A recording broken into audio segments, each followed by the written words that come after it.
All right, here we go. In this class, we'll be working with princess seams and princess style lines. If you don't know what I'm talking about, review my course on pattern making where we draft a princess seam. If you do know what a princess seam looks like, then this is going to be fun. Check this out. Okay, here we have a dress with a yoke and princess seams or princess style lines. It's simple, and you might even think, oh, it's kind of boring, but actually you just wait and see what we're gonna do with this design.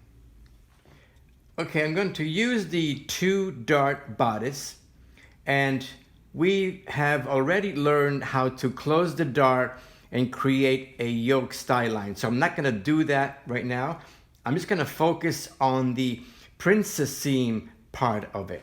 So we'll take this manila pattern and we'll trace it all the way around as usual. So we now have a dotted paper pattern to work with. So if you know about princess seams, you know that we're going to eliminate these 2 darts. But before we do that, what's really important, and it's just a good refresher note, is that we have to redraw these legs to the apex like this.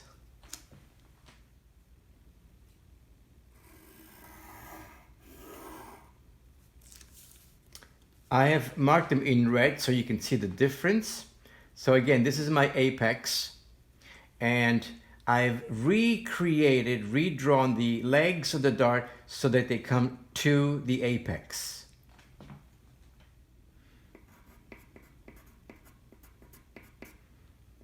Next, I'm going to put a notch right at the apex, right across the apex. I'm going to put a notch because in a minute I'm going to separate these pieces, get rid of the darts, and these 2 notches are a way to realign our patterns back together.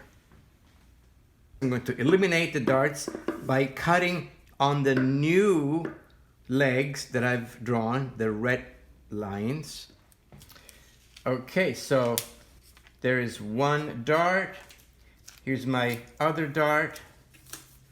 And I now have separated my front from my side front. There's this little corner right here, this point at the apex. You just want to round that out and smooth that out so it's not so pointy. And you're just going to do something like that. There.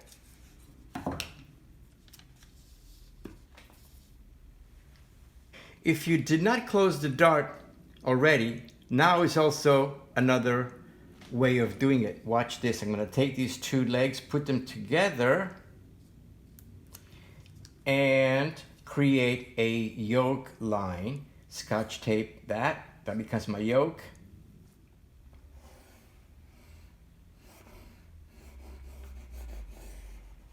And here's my yoke line.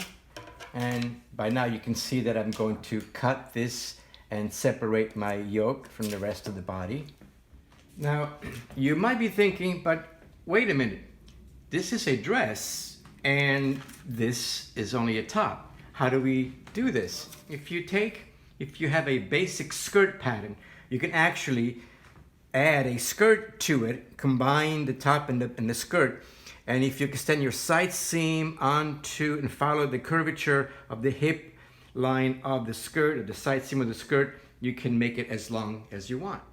Now, when it comes to the sewing part, you have so many options. You can have the yoke in one color, like polka dots, for example, and the rest of the body in a different color. You can have polka dots and stripes on the side panel. A little crazy. You can have black yoke and black side panels, okay? A white yoke and sleeve with multicolored panels. I think that's so cool. Again, endless possibilities. So many options, so many options. Anyway, we've been dealing with tops and dresses. What about skirts? We'll deal with skirts next class. See you then.